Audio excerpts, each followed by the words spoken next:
I know that we share the belief that all Marylanders deserve to not only feel, but to actually be safe and secure in their homes. Owners of multi-family housing units are required to hold a license in the state of Maryland. It's simple, it's straightforward, it's the law. But it took the Heather Hill Property Company 25 months after they purchased the property, which stands behind me, to even apply for a license. For more than 2 years, families at their property had to endure deplorable living conditions, including mushrooms growing out of the floors and cabinets, air conditioning and heating systems that don't work, and mice and roaches, rodents roaming throughout their homes. This landlord advertised renovated 1, 2, and 3 bedroom units. But what they didn't do is tell prospective tenants that the property was not licensed, or about the code violations, the infestations, the inoperable stoves, the roof leaks, the refrigerators in disrepair.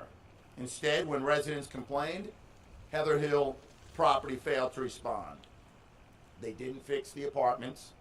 They didn't make the homes livable. Nothing, not even when the Prince George County Department of Permitting, Inspection, and Enforcement continued to issue them notices of violations. Nothing. After more than 2 years, they finally applied for and received a temporary license. And what did they do? The very next month, they ran to court, the property company ran to court and filed more than 100 failure to pay rent claims against their tenants. And the code violations continued. Prince George County suspended the temporary license after finding that every single building in the complex had housing and fire code violations. And Heather Hill failed a fire safety inspection. And yet, Heather Hill Property Company continued to charge their residents rent and threatened to assess late fees. The Office of the Attorney General is filing this action because the owners and operators of these apartments violated the Consumer Protection Act and the Consumer Debt Collection Act, laws that are designed to protect Marylanders from harmful business practices. In our action, we are seeking to recover the money the owners and operators took from their tenants through their unfair, abusive, and deceptive practices, and to force the company to stop charging tenants rent and to stop renting any vacant units so long as Heather Hill Property is not licensed. It doesn't matter whether you live in an apartment that you rent or a house that you own. Your home should be a place of safety and comfort. Home is a place for children to rest in, for parents to recharge, a space to share a meal with your family and talk about your day, and a place to make happy memories for children. But that's not what the residents of Heather Hill Apartments have experienced. Heather Hill Property Company, to them, a home is simply an opportunity for them to make money. So let me be clear, landlords. If you don't protect your tenants, the Office of the Attorney General will. Housing is a critical issue in the Office of the Attorney General. Earlier this year, our Civil Rights Division filed its first lawsuit, a housing discrimination case against a landlord on the Eastern Shore. Our complaint alleges that the landlord preyed on vulnerable women. Women experience homelessness, single mothers, women who don't have much money, and offered them benefits like reduced rent in exchange for sexual favors. That lawsuit sent another message to landlords. If you sexually harass your tenants, the Office of the Attorney General will hold you accountable. The Office of the Attorney General will not allow landlords to jeopardize the health and safety of Maryland families just so that they can turn a profit. And with that, I'd like to turn it over to Karen Valentine, Deputy Chief of our Consumer Protection Division.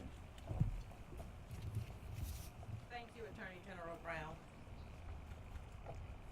As Deputy Counsel to the Consumer Protection Division, I oversee enforcement of our housing matters.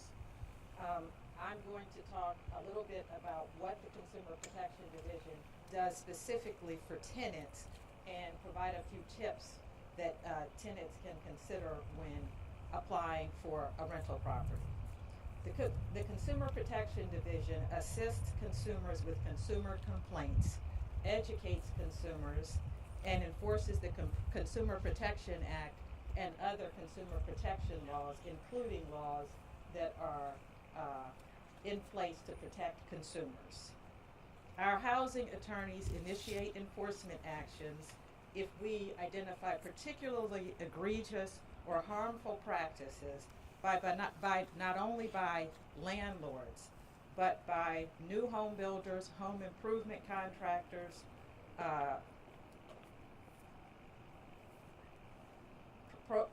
project managers and developers of homeowners associations and condo associations and others that might provide goods and services in the housing space. If a consumer is having a dispute with a landlord or another merchant, the consumer can contact our mediation unit. In fiscal year 2023, the mediation unit received over 10,000 consumer complaints and over 17,000 calls, and received over 2.6 million back for consumers.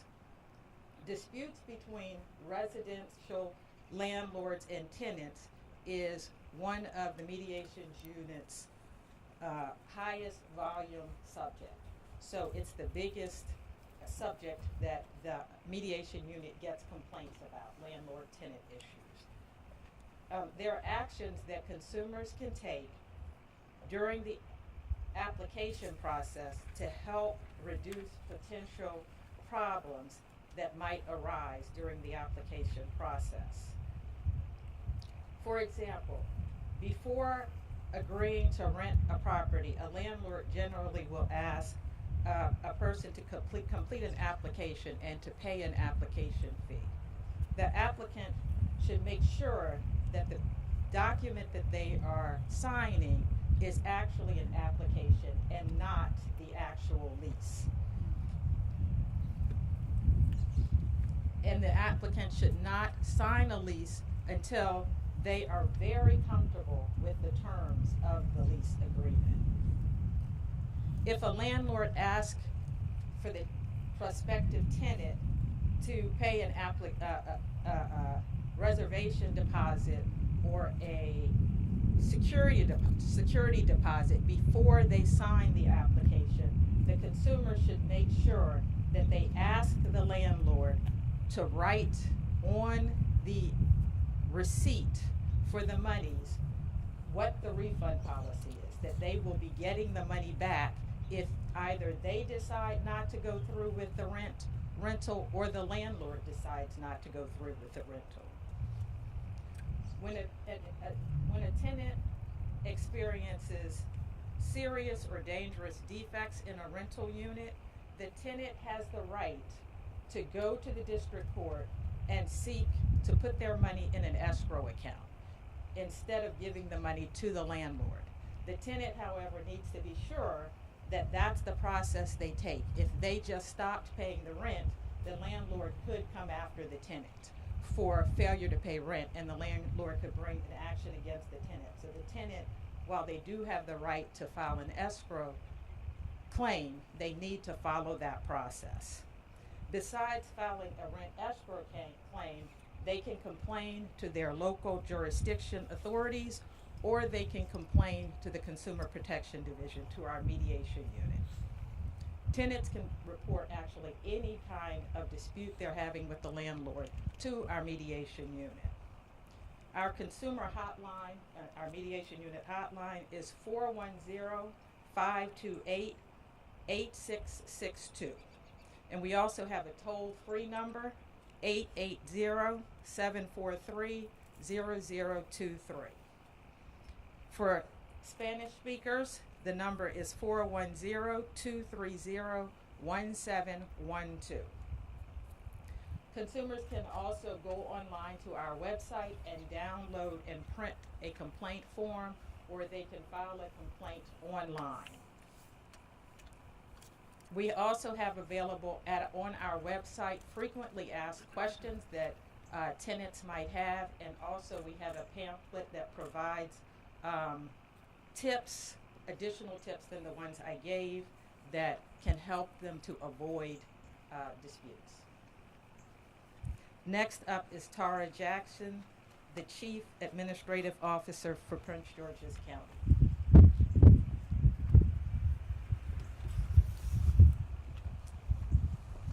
Thank you, Karen. Good morning, everyone. On behalf of County Executive Brooks, I first want to thank Attorney General Anthony Brown and his office for taking this necessary action, and we appreciate their ongoing cooperation with the county on this matter. It's imperative that we partner on this because our joint message is crystal clear. There is no excuse for the actions of Heather Hill Property Company. Its conduct demonstrates disregard for the health and safety of our residents, and they should be held accountable. Since April of 2022, Heather Hill has been cited by our Department of Permits, Inspections, and Enforcement for numerous violations. You've already heard infestation of bats, rodents, and roaches, roof leaks and rodent entry holes, leak stains and peeling paint on the walls, fire code violations, and mold in the floor and walls. Residents, again, as you've already heard, have reported instances of mushrooms growing through the floors. And we understand from the AG's office that they believe that there may be a correlation between these unclean living conditions and the health issues being experienced by some of the students that attend nearby Dent Elementary School. In addition to these unacceptable quality of life conditions, this past summer, the entire county witnessed the danger that Heather Hill's conduct put our residents in when extreme heat waves hit our region. Heather Hill property managers failed to maintain the building's HVAC systems, leading to dangerous heat conditions for residents in their apartments. To put it bluntly, Heather Hill's apartments has been a repeated bad actor, and that is why we've taken measures against them. That's why DPI suspended Heather Hill's temporary rental license, and that's why DPI denied their rental license application last summer. And that's why we are pleased to partner with the Attorney General's office in taking additional steps today to ensure Heather Hills faces appropriate consequences. The health and safety of Prince Georgians will always come first. And the county is committed to making sure that those who subject our residents to unsafe conditions, no matter what those conditions, will answer for their actions. In addition, we know that extreme heat can be dangerous, especially to those of our most vulnerable residents. And the truth is that because of climate change, we expect to continue and experience more extreme heat during the summer months. That's why our actions on the front end are so imperative. The county has made significant strides towards becoming more climate sustainable and resilient. We've also made every effort to talk to our residents about taking precautions to protect themselves and those that they know may be more vulnerable. But today, we are imploring all apartment complexes to be more proactive, because adverse situations may arise even when property managers are trying to do the right thing. We saw last summer that in some complexes that experienced HVAC outages, property managers attempted to address the situation, but a lack of access to necessary parts prevented them from expeditiously making the necessary fixes. So today, we are asking property managers to use this fall and winter to make sure that all of your systems are up to date, to be proactive so you don't have to be reactive.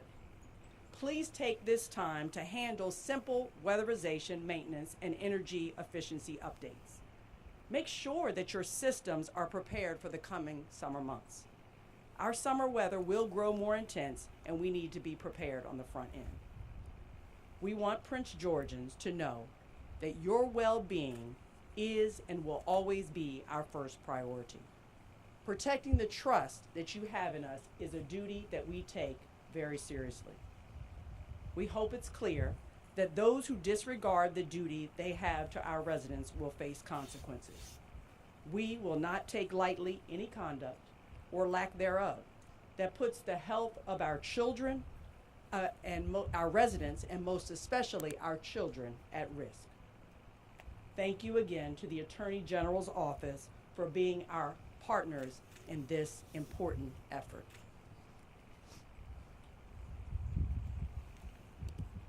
So we'll now take any questions that you have. Attorney General Brown, as we know, this isn't the first complex that's had issues, but how do the violations at this one compare to some of the others that you have seen around Prince George's County? Well, let me just say generally that it's not a Prince George's County issue. You may remember my predecessor, Brian Frost, brought a fairly large action against Westminster Management. They had about 5,000 units under management in a variety of counties. So this isn't Prince George's specific. And as Karen Valentine mentioned, this is the single largest component of the complaints that we get. So what we see here at Heather Hill, we have seen elsewhere around the state. But just think about it for a minute. Think about it for a minute. Just take a second and think about what you're going home to this afternoon or this evening. That warm, comfortable, welcoming environment. That is not what the residents here at Heather Hill come home to. They come home to mold. They come home to rats. They come home to refrigerators that don't work. They come home to roofs that are leaking. So whether it's here in Prince George County, Baltimore County, or anywhere else, the Office of the Attorney General, we are on the case to address this. And it is our intent not only to take action against Heather Hill, to disgorge them of profits, to make restitution to the tenants here, but to send a strong signal that throughout Maryland, this conduct is unacceptable. And we're going to use our resources to focus on the most egregious violators so that the residents are safe and held harmless. And may I have a follow-up on that, sir? I've attended some of your previous news conferences, yet there's something in this, in your tone, I'm not hearing. It sounds like you're angrier, if you will, or more angrier than I've heard you in the past. Well, I don't actually welcome the characterization of angry. I am certainly committed and impassioned about this issue. You know, when we hold these press conferences, it's designed to inform the public, to put those who engage in these unfair and deceptive practices on notice, to educate the public on what they can do, because preventative medicine is often the best, but that doesn't mean the responsibility lies with the renters alone. So, you know, when we see this time and time again, you can't help when you're doing the kind of work that I'm doing, that Tara's doing, that Karen's doing, that Dawn's doing, that the folks at DPI are doing. You know, sometimes, quite frankly, I wouldn't say angry. If anything else, I'm probably sometimes get more frustrated, right? Frustrated. How are residents having to live in conditions like this? Just want to double check. Where do they stand sort of in their licensing at this moment? Is all of that in order yet, or are they still sort of operating illegally? Speak to that.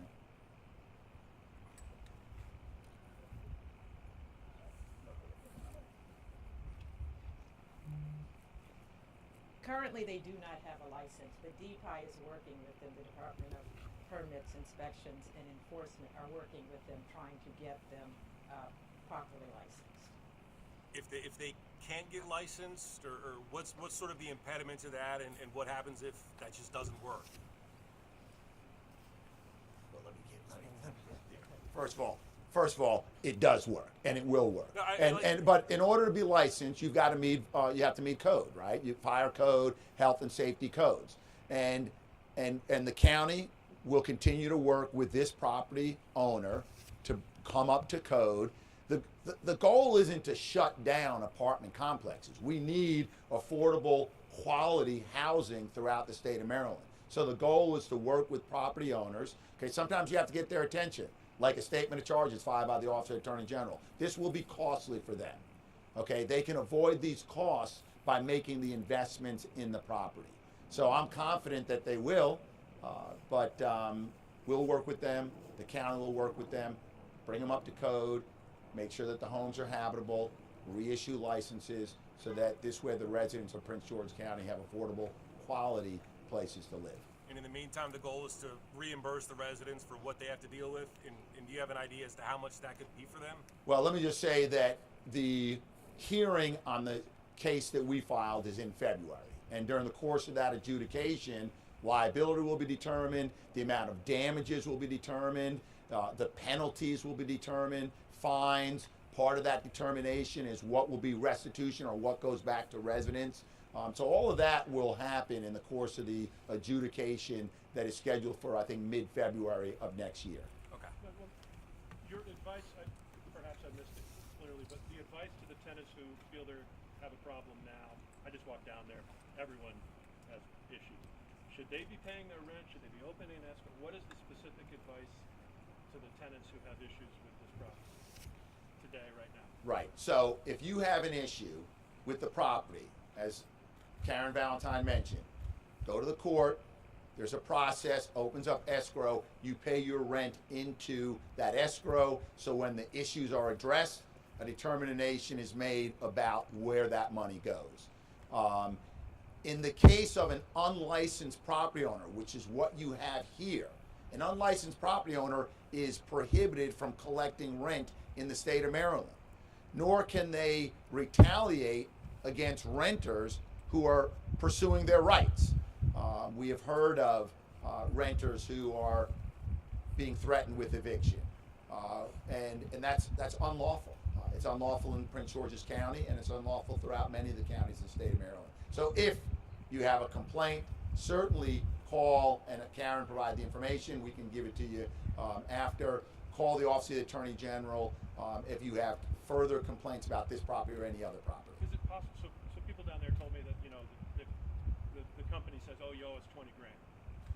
Is it possible that if you prevail in court, that these folks will not have had to pay the rent for the period of time that they were living here, but the place was unlicensed? I'm not going to answer that question because that's going to be resolved, decided throughout the course of this adjudication. Do any of the residents, do they still live there? Are they displaced through the last 2 years? No, they're residents still here. So they're still there? Yeah, the answer is yes, there's still residents here. And as I mentioned, what we're seeking is that Heather Hill not rent out in the vacant units that they currently have. Because if they're not habitable, don't fill them. But we're also not trying to displace people, right? These are tough choices. This is the rock and the hard spot that no one should have to face, right? Deplorable living conditions versus homelessness, and that's the position that Heather Hill is putting these tenants. Is there any other properties that they own in the county? Well, I know they own multiple properties throughout the state of Maryland. But this is the one that's... This is the one that is the subject of our statement of charges. Two more questions, please. So you said they're not licensed right now, but it's also illegal for an unlicensed company to secure rent. Does that mean the residents don't have to pay their rent right now? I just gave you statements of fact and law, right? In Maryland, right? An unlicensed property owner cannot collect rent. So they don't have to pay if they don't want to. In Maryland, an unlicensed property owner cannot collect rent. Okay, one more question? Anybody? All right. Thank you, everybody. Thank you.